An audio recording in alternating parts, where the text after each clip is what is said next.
नमो अरिहंताणं नमो सिद्धाणं नमो आयर्याणं नमो वज्रायाणं नमो लोये सव्वसाहूणं मङ्गलं भगवान् वीरो मङ्गलं गौतमो गणी मङ्गलं कुन्दकुन्दार्यो जैन धर्मोऽस्तु मङ्गलम् सर्वमङ्गलमाङ्गल्यं सर्वकल्याणकारकम् प्रधानं सर्वधर्माणां जैनं जयतु शासनम् जैनं जयतु शासनम् नमयोऽजिनं वीरम् अनन्तवर्णानदंसं सहावं वोच्छाननीयं सारं केवली शुद्ध केवली भणिदम्।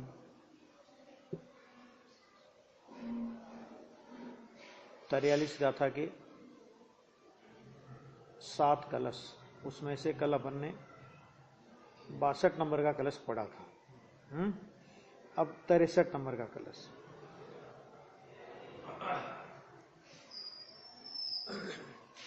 जो तत्व निष्णात अर्थात वस्तु स्वरूप में निपुण पद्म प्रभ मुनि के हृदय कमल में सुस्थित है, जो निर्विकार है, जिसने विविध विकल्पों का हनन कर दिया है और जिसे बुद्ध पुरुषों ने कल्पना मात्र रम्य ऐसे भव भव के सुखों से तथा दुखों से मुक्त अर्थात रहित कहा है, वह परम तत्व जयवंत है। देखो क्या कह रहे हैं यहां पे, बहुत अच्छी बात कही है।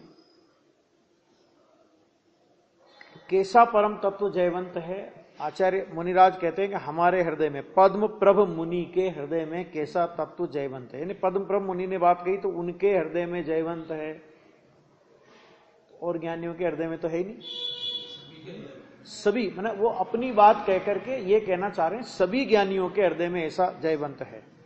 तो कहते हैं जो तत्व निष्णात अर्थात वस्तु स्वरूप में निपुण पद्म प्रभ मुनि के हृदय कमल में सुस्थित है।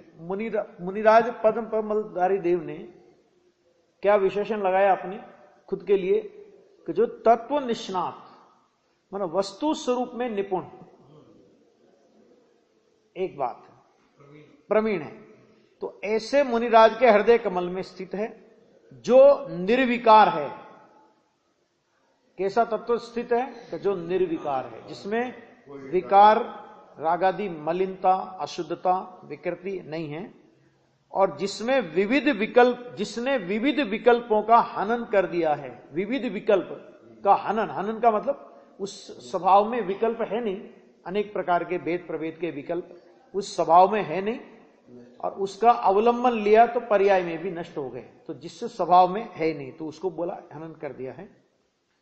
और जिसे बुद्ध पुरुषों ने माने ज्ञानी पुरुषों ने, चतुर पुरुषों ने, समझदार पुरुषों ने, सयाने पुरुषों ने कल्पना मात्र रम्य ऐसे भव भव के सुखों से और तथा दुखों से, माने इंद्रिय जनित सुख और इंद्रिय जनित दुख, कैसे वे कि कल्पना मात्र रम्य माने खाली उसमें रम्यता की कल्पना की गई है, वास्तव में उसमें रम्यता नाम की कोई चीज नहीं है।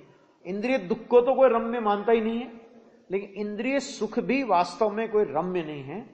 तो ऐसे दुखों से मुक्त अर्थात रहित है, रहित कहा है, वह परम तत्व जयवंत है। किसके कहते? मुनिराज पद्म प्रभु कहते हैं मेरे हृदय कमल में, हमारे हृदय कमल में ऐसा तत्व जयवंत है। तो ये तो क्या होता है, जैसे गंभीर विषय आता है ना, तो फिर इतने कलश डाल करके थोड़ा उसी विषय को बारंबार भावना के रूप में कलशों में उस बात को वो लिखते हैं, ताकि उसका घोलन मनन विचार अलग अलग प्रकार से कर सके।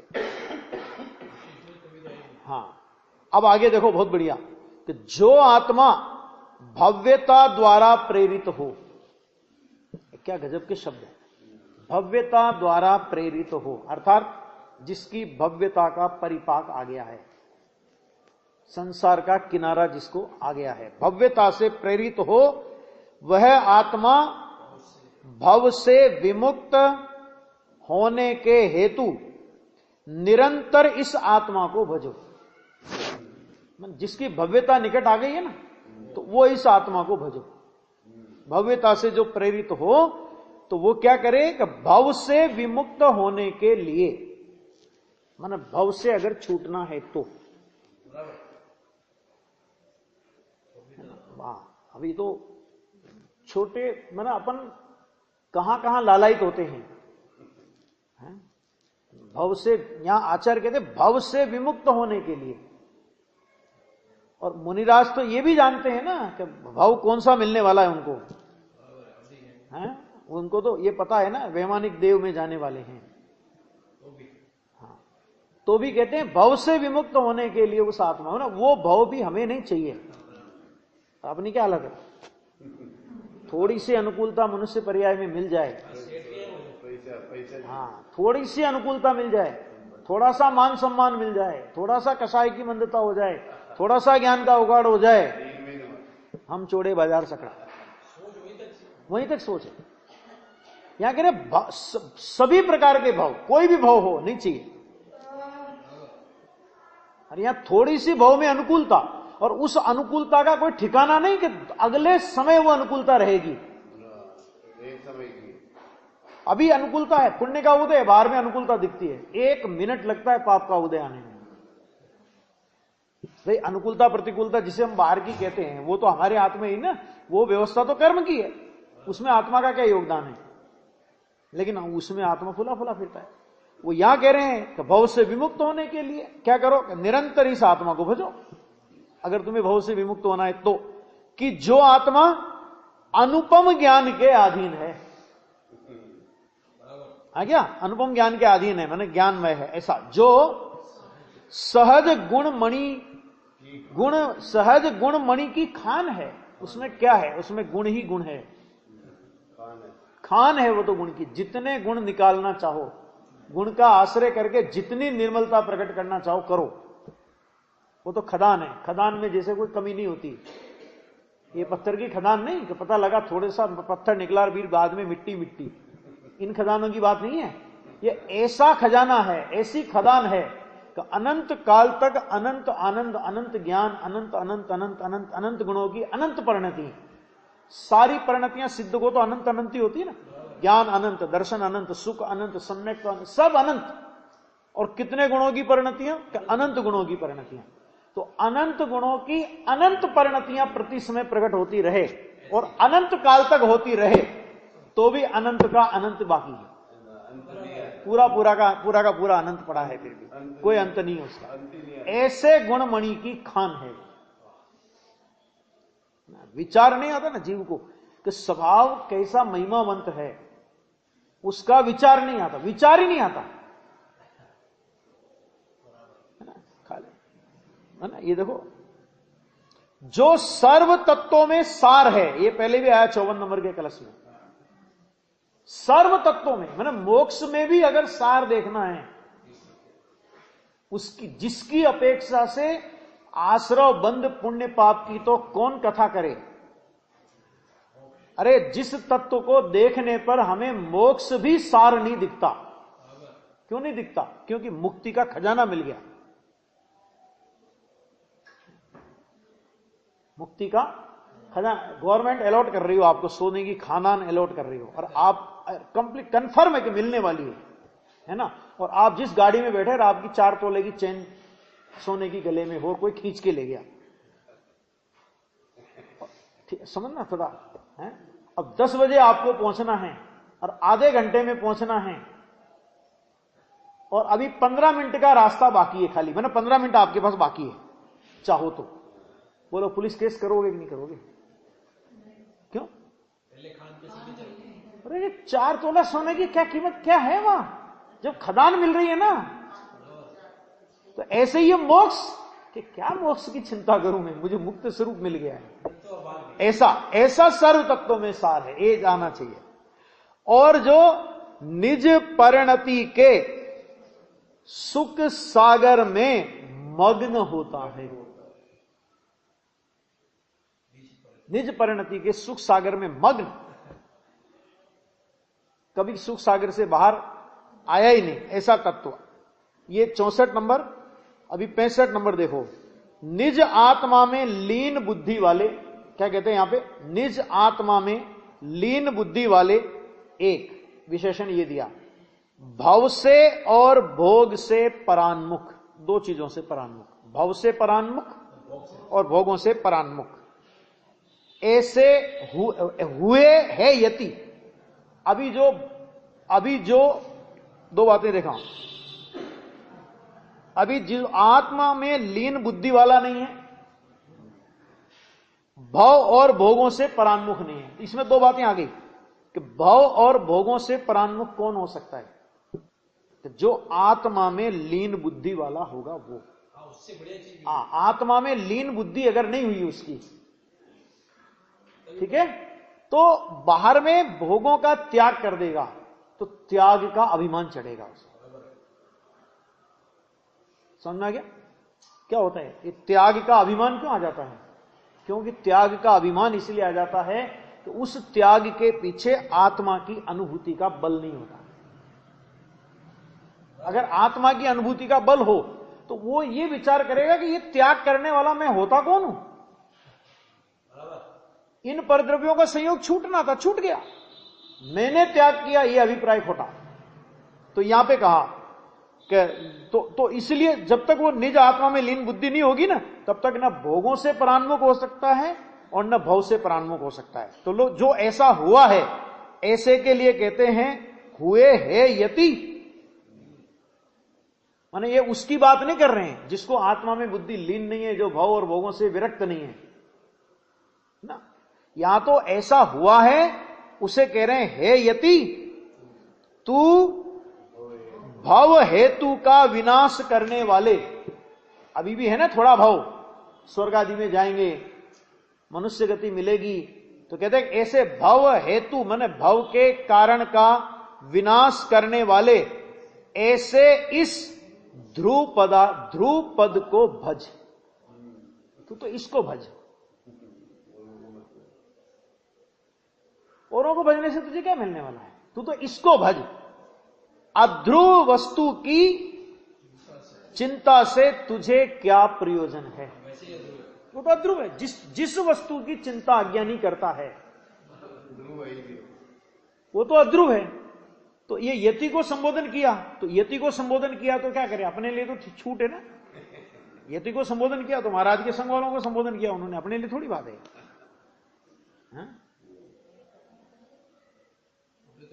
तो देखो मुनिराज को संबोधन करके बहुत सी बातें ऐसी होती है जो डायरेक्ट कही जाती है और बहुत सी बातें इनडायरेक्ट कही जाती है। मैंने उन्होंने जब मुनिराजों को भी ये संबोधन दिया तो अपने लिए भी वो बात लागू पड़ती है, सबके लिए लागू पड़ती है, सबके लिए। हे यति, ध्रुव पद को भज। तो भज तो रहे, फिर वो भजने की क्या बात कह रहे हो उनसे कि मुनिराज तो भज रहे हैं ना ध्रुव पद को, फिर उनको भजने की क्यों बात कर रहे हो तुम?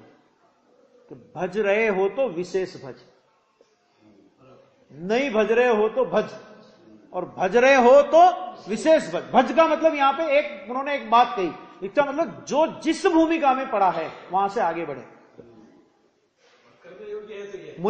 अगर मुनिराज ने आत्मा के स्वरूप को भजा है तो कहते हैं कि भज, तो फिर भज क्या भज, भज ही रहा हूं मैं तो और अत्यधिक रूप से भज।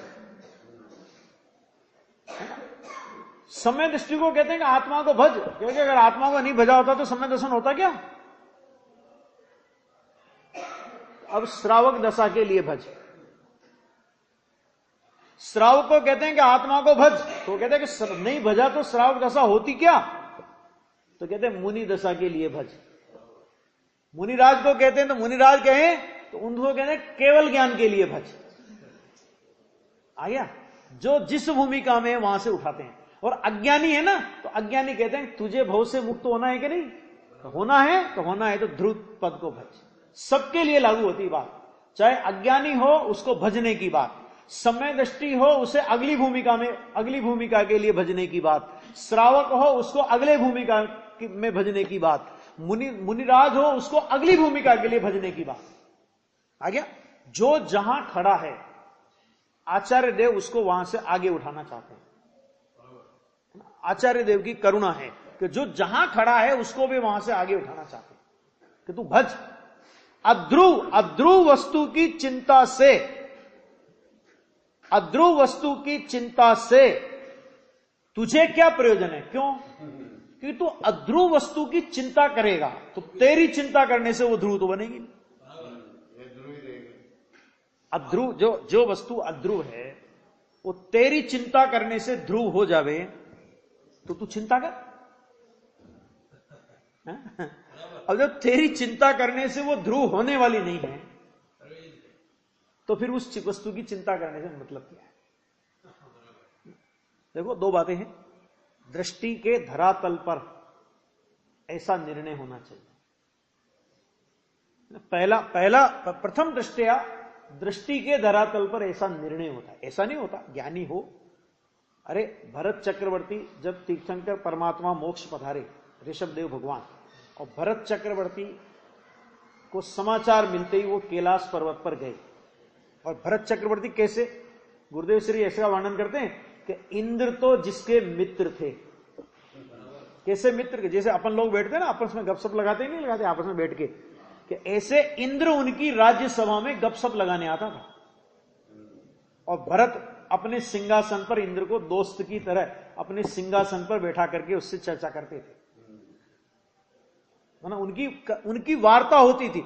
इंद्र जिनका मित्र हो, ऐसे भरत चक्रवर्ती तदभव मोक्षगामी क्षायिक समय दृष्टि।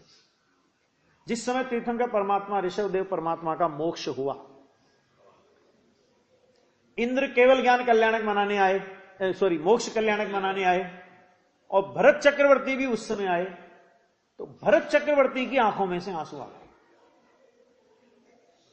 तो अरे आज भरत क्षेत्र का सूर्य अस्त हो गया। केवल ज्ञानी परमात्मा नहीं रहे ना, कि आज भरत क्षेत्र का सूर्य अस्त हो गया। अब कौन हमारी शंकाओं का समाधान करेगा? और भरत चक्रवर्ती की आंखों में से आंसू आने लगे। तो इंद्र ने भरत चक्रवर्ती को संबोधन करके कहा कि भरत, ये क्या, तुम्हें पता नहीं, तुम अभी, हमको तो एक देह और धारण करना है और तुम तो इसी भव से मोक्ष जाने वाले हो, और तुम्हारी आंखों में आंसू। तो भरत चक्रवर्ती इंद्र से कहते हैं कि इंद्र, मुझे पता है, खबर है कि इसी भव में मोक्ष है, लेकिन जिनेंद्र परमात्मा का विरह देखकर आज भरत क्षेत्र का सूर्य अस्त हो गया। ये देखकर किंचित अस्थिरता के विकल्प से आंखों में से आंसू आ गए हैं। श्रद्धा का दोष थोड़ी था ज्ञानी को, वो आ जाए।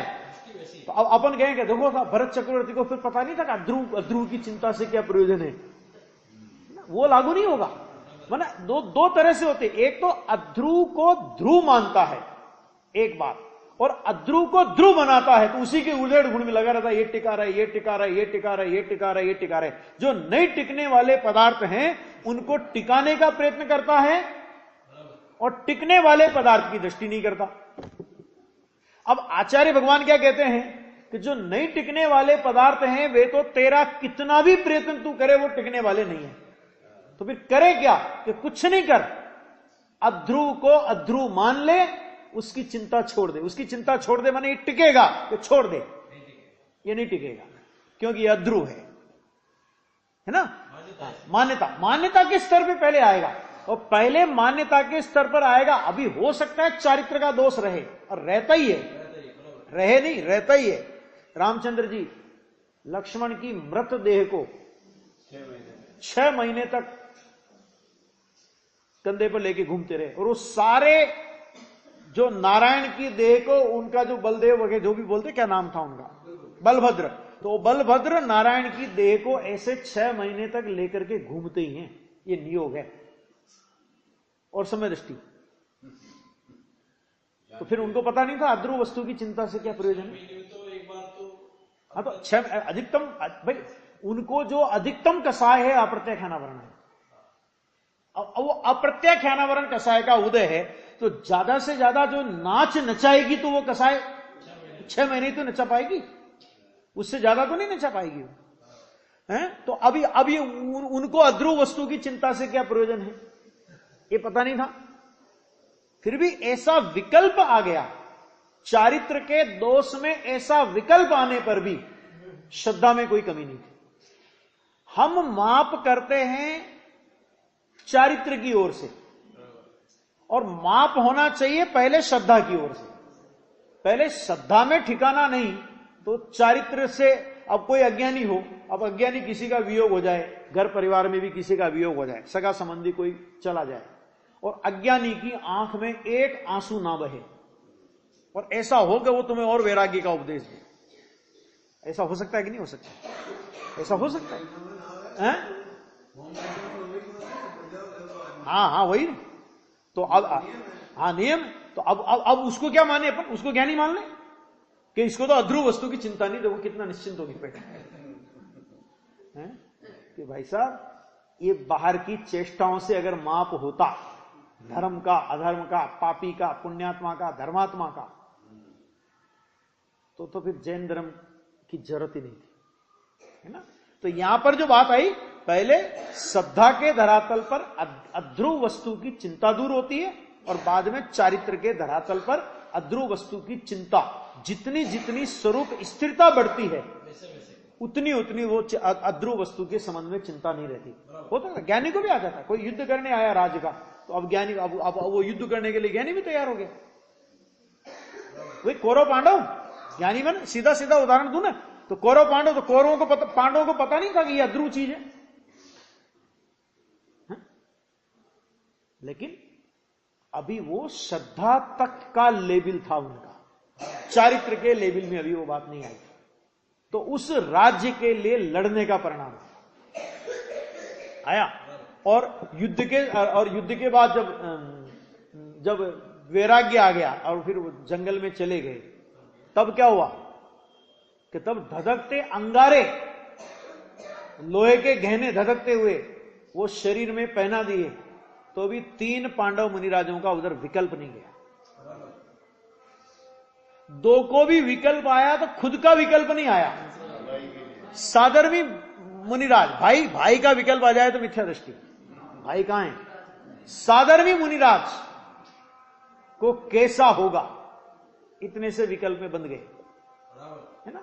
तो ये जो शब्द आते हैं ना जिनागम के, तो वो उसका कहां से माप निकालना, वो जरूर अपने को सीखना पड़ेगा। तो ये आ गया।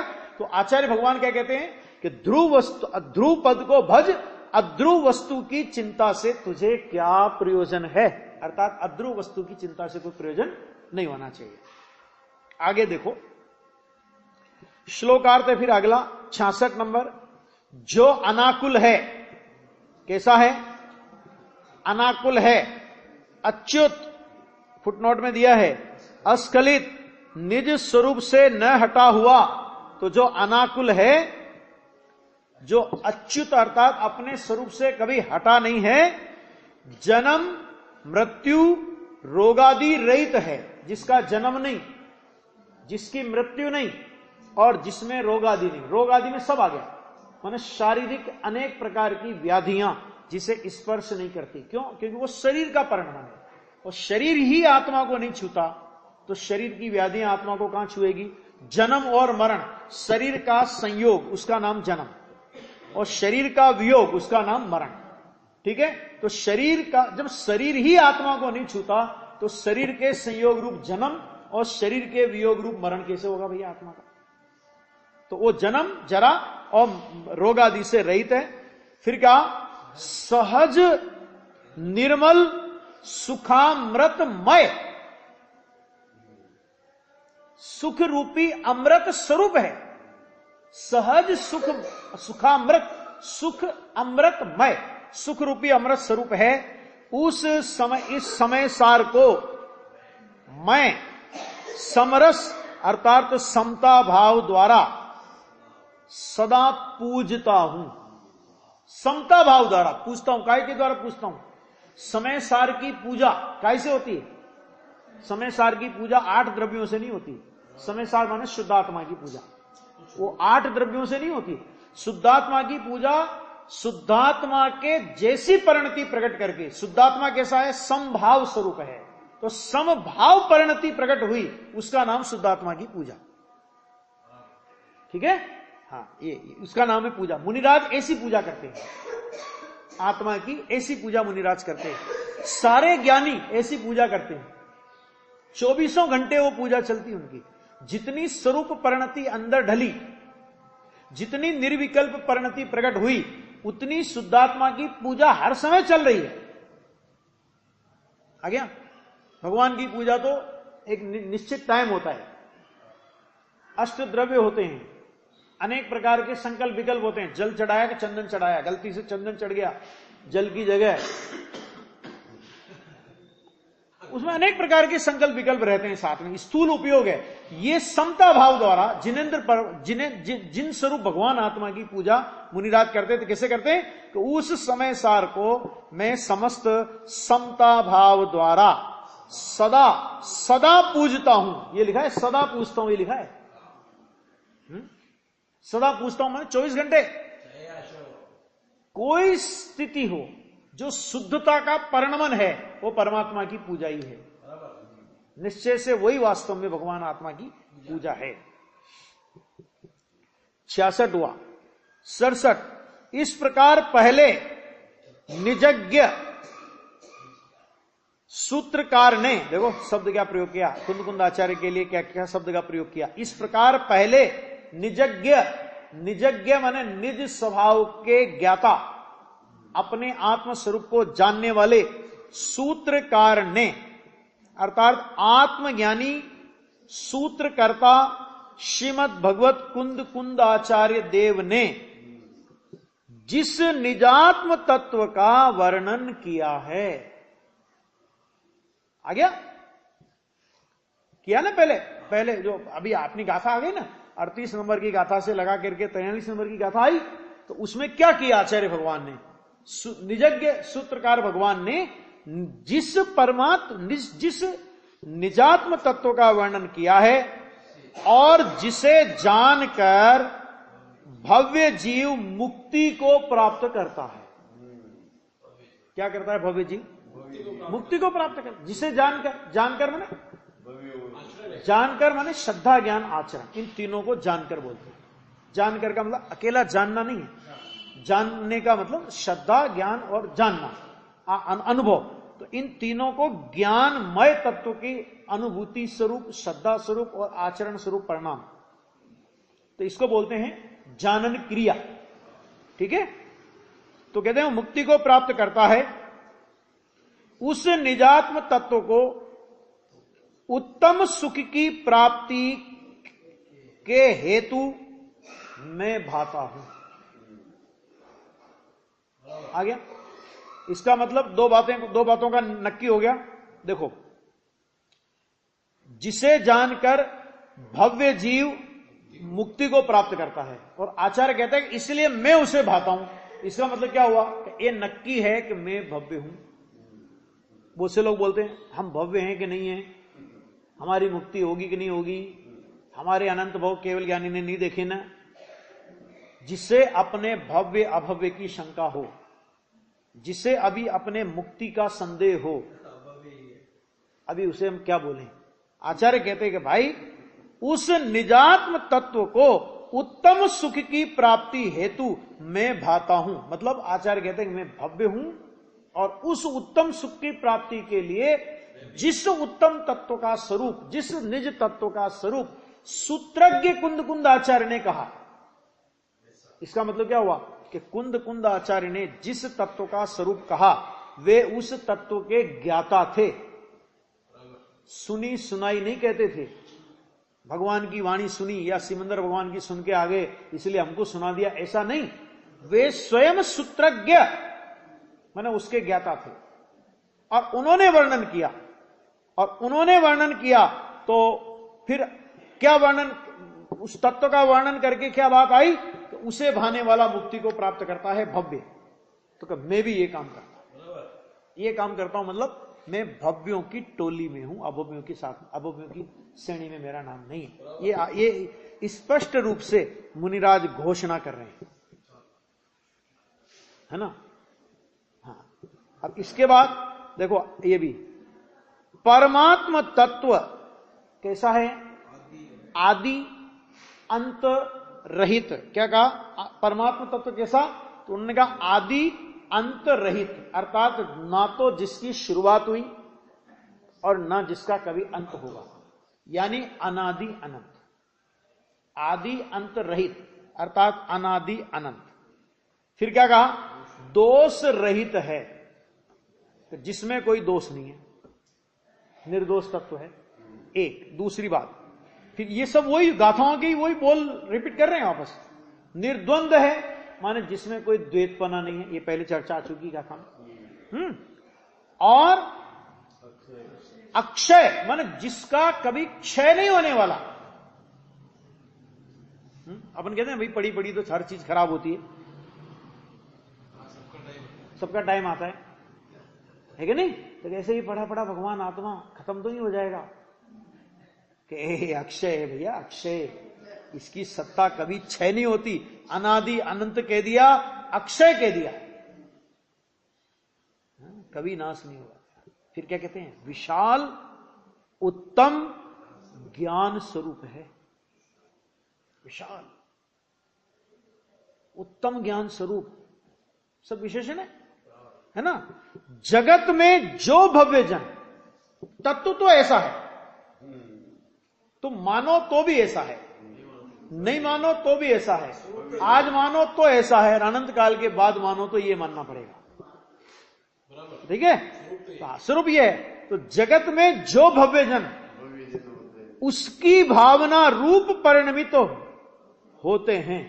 उसकी भावना, ये भावना का मतलब क्या होता है? भावना माने उसकी श्रद्धा ज्ञान और रमणता। भावना का मतलब हमारी बहुत भावना है ना? फिर बहुत से लोग भावना में रह जाते हैं। वो वैसी भावना नहीं, जबानी जमा खर्च वाली। समझ में आ गया? भावना माने उसमें एकाग्रता, उसमें लीनता, जिससे भावना कहते ही उसे है जिसका भवन बने। भावना से भवन बनता है, परिणमन आवे, उसका नाम भावना। ठीक है?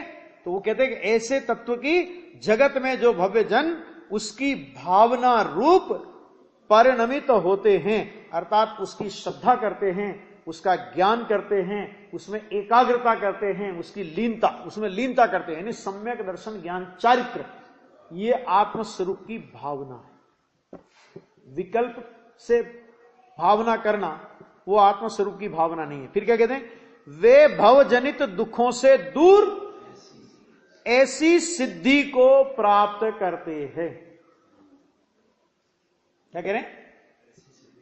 भवजनित दुखों से दूर ऐसी सिद्धि को, कि कैसी सिद्धि? कि जो भवजनित दुखों से दूर है, जिसमें किसी भी भव का कोई दुख नहीं है। और कौन से भव? भव माने ये 4 गति 84 लाख योनियां संसार की, सब में दुख है। दशा चारों गति की दयनीय, दया का कीर्तन यहां विधान, शरण जो अपराधी को दे, अरे अपराधी। आता कि नहीं आता? 6-6 महीने बिलखते, अज्ञानी बिलखते, हालांकि ज्ञानी नहीं बिलखते, लेकिन उनकी क्रांति तो मंद पड़ी जाती है ना, उनके आभूषणों वगैरह की, तो उन्हें ये पता तो पड़ी जाता है अब यहां से देह छूटना है। तो ज्ञानी देव स्वरूप में विशेष जागृति करते हैं, और अज्ञानी देव ये संयोग छूट जाएगा, ये छूट जाएगा, ये छूट जाएगा, ये छूट जाएगा, ये छूट जाएगा, आर्त रौद्र परिणाम करते हुए दूसरे स्वर्ग का जीव तो एक केंद्रीय पेड़ तक में आ जाता है। आगे तो कौन सा सुख है स्वर्गों में? अज्ञानी, ज्ञानी को तो वैसे भी दुख नहीं, ज्ञानी तो कहीं भी हो, नरक में हो तो सुखी, बार नारकी कृत दुख भोगे, अंतर सुख रस घटा घटी, वो तो नरक में सुखी, और अज्ञानी देवगति में चला जाए तो भी दुखी। क्योंकि दुख और सुख बाहर से नहीं है ना, ये है ना मूल बात, तो ये कि दुख और सुख बाहर से नहीं है। तो वो कहते हैं कि भवजनित दुखों से दूर, कि जिसमें भव के दुख प्रवेश नहीं करते। देखो भव के दुख जानने में आते हैं, केवल ज्ञानी परमात्मा हो गए ना। क्या कहा? देखो कितना गजब की बात है। कि भवजनित दुखों से दूर हैं और सारे अनंत जीवों के, अनंत भवों के अनंत दुखों को, एक एक जीव को अनंत दुख है और अनंत भाव हो चुके और बहुतों के तो अनंत होने वाले हैं, है ना। उन सब अनंत जीवों के, अनंत काल के और आगामी अनंत काल के एक एक के अनंत अनंत दुखों को, ऐसे सभी जीवों के अनंत दुखों को जानते हैं, जानते हैं, केवल ज्ञान में जानते हैं, बाकी कुछ। और स्वयं ने भी कैसे दुख भोगे उसको भी जानते हैं, लेकिन भव दुखों से जो दूर है, ऐसी सिद्धि को प्राप्त करते हैं। क्या ऐसी सिद्धि को प्राप्त करते हैं कि जो सिद्धि भव के दुखों से दूर है। जाने सब और वेदन नहीं। अगर ऐसा होने लगे ना, जानने मात्र से वेदन होने लगे, तो फिर क्या होगा कि सिद्ध भगवान, देखो वे अभी सोचो जरा कि अर्यंत परमात्मा है जैसे, तो अर्यंत परमात्मा को आगामी अनंत काल तक उनकी सिद्ध सिद्ध सिद्ध सिद्ध सिद्ध सिद्ध सिद्ध पर्याय होगी, होगी कि नहीं होगी? और हर पर्याय में अनंत सुख होगा। तो अनंत काल का अनंत सुख जानने में एक समय में आ रहा है। ख्याल में आ गया क्या कह रहा है? जानने में कितने समय में आ रहा है वो? एक समय में। और वेदन कितने समय का करेंगे? एक सुख एक समय में। वेदन एक समय के सुख का एक समय में ही वेदन करेंगे, मतलब वेदन उसी समय होगा। और एक समय के सुख का वेदन हो गया, अगले समय नए सुख का वेदन होगा तो पुराना सुख छूट गया, गया वो वे हो गया, है ना। वेदन एक समय में होगा, उस समय के सुख का वेदन होगा, वेदन उस समय का होगा। और जानना कब का हो रहा है? तो जानना अनंत काल तक अनंत सुख कैसा मिलेगा वो अभी जानना है, उसको जानना बोलते। क्यों? क्योंकि उस जानने का, उसका नाम है जानना, और यहां है वेदन पूर्वक जानना। ये है तो ये भी जानन रूप, लेकिन यहां वेदन पूर्वक जानता, उसका वेदन करते हुए जानते हैं। और वहां मात्र जानने में आता है, स्वपर अनंत गुण जानने में आ रहे हैं, अपने राग देश भी जानने में आ रहे हैं, अपनी नरक आदि गतियां भी जानने में आ रही है, तिरिंज गति भी सब जानने में आ रहा है। क्या जानने में बाकी बचा? अरे दूसरों की छोड़ो, खुद की, है ना। और ऐसी सिद्ध दशा अनंत काल तक चलेगी, वो भी जानने में आ रही है। लेकिन जानने में तो आ रही है, लेकिन क्या जानने में आ रही है? वेदन क्यों नहीं है? कि जानने में यह आ रही है कि भविष्य में ऐसा ऐसा सुख मिलेगा, और वेदन होता है वर्तमान का। भविष्य को जान सकते हो, भविष्य का वर्तमान में वेदन नहीं कर सकते। उदाहरण दूं, अपने घर में हलवा बन रहा है, कढ़ाई चढ़ गई, तो आप सब जान रहे हो कि 1 घंटे में, आधे घंटे में हलवा तैयार होगा। ज्ञान में जानने में आ रहा है कि नहीं आ रहा? आ रहा है। स्वाद आया कि नहीं? क्यों आ गया? स्वाद आ गया? नहीं आया ना? है? अरे कैसा है ये भी जानने में आ जावे, ख्याल में आया? लेकिन स्वाद बस घंटे भर बाद ही आएगा। वो प्रत्यक्ष, उस समय वो प्रत्यक्ष होगा तब स्वाद आएगा। वर्तमान का वेदन होता है, और जानना तीनों काल का होगा। आ गया? ऐसा है स्वरूप। नहीं तो अगर ऐसा हो तो फिर एक ही समय में सिद्ध भगवान कहे चलो भोगो, एक ही समय में सारा आनंद को भोगो, अगले समय फिर क्या होगा? ऐसा नहीं होता है। तो ये व्यवस्था कितनी गजब की है कि जानने की छूट है, भोगने की छूट नहीं है। जानो, जानने में कोई तकलीफ नहीं है, नहीं भोगोगे एक समय के सुख को एक समय में ही, है ना। हाँ ऐसा है भैया। हाँ देखो अब ये गाथा आएगी, ये अपनी जो 44 नंबर की गाथा है ना, ये गाथा पढ़ लेते हैं, फिर बाकी हम चर्चा बाद में देखेंगे। यहां इस गाथा में भी शुद्ध जीव का स्वरूप कहा है। वही गाथा है ना जो 43 गाथा थी, उसी गाथा को, उसी विषय को थोड़ा आगे बढ़ाया है। थोड़ा देखेंगे इसमें, गाथा पढ़िए। निगंथोणी रागो निस्सल्लो शैल दोष मुक्को निकामो निक्को हो निम्माणो निम्मदो अप्पा निराग है निशल्य जीव अमान है दोष रहित अक्रोध निर्मद जीव यह निष्काम है। अब देखो इसमें भी कितने बोल हैं, खाली वो ले लेते हैं, फिर चर्चा तो बाद में देखेंगे। देखो आत्मा, पहला बोल लिया निर्ग्रंथ है,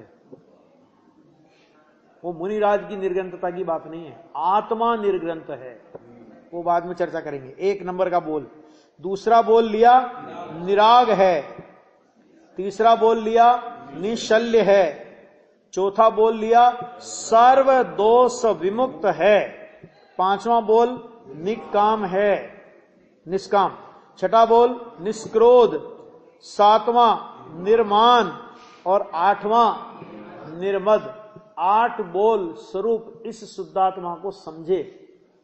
अष्टम वसुधा पाने को कर में ये 8 द्रव्य लिए, ये है वो, ये 8 द्रव्य है भगवान आत्मा की, इन 8 विशेषताओं को समझे, हो गया काम उसका, है ना। एक एक विशेषताओं में बहुत गंभीरता है, बहुत गहराई है ना। नियम सार वैसे भी देखो समझ लो कि ये निज भावना के निमित्त कुंद कुंद आचार्य देव ने ग्रंथ बनाया है, निज भावना के निमित्त।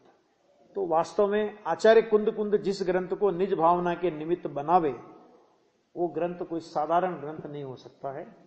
उनका साधारण जीवों के लिए बनाया गया ग्रंथ समय सार है, और उसके लिए भी ये लिखना पड़े कि बनाऊं पत्र कुंदन ना रत्नो ना अक्षरो लखी, तथापि कुंद सूत्रो ना अंकाय मूल्य ना कदी, अथवा भावो ब्रह्मांड ना भर्या ग्रंथादि राज तारामा।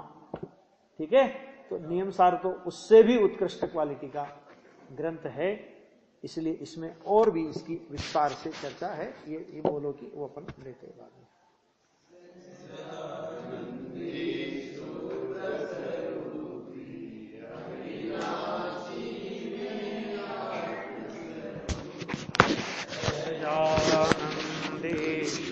दशरूपी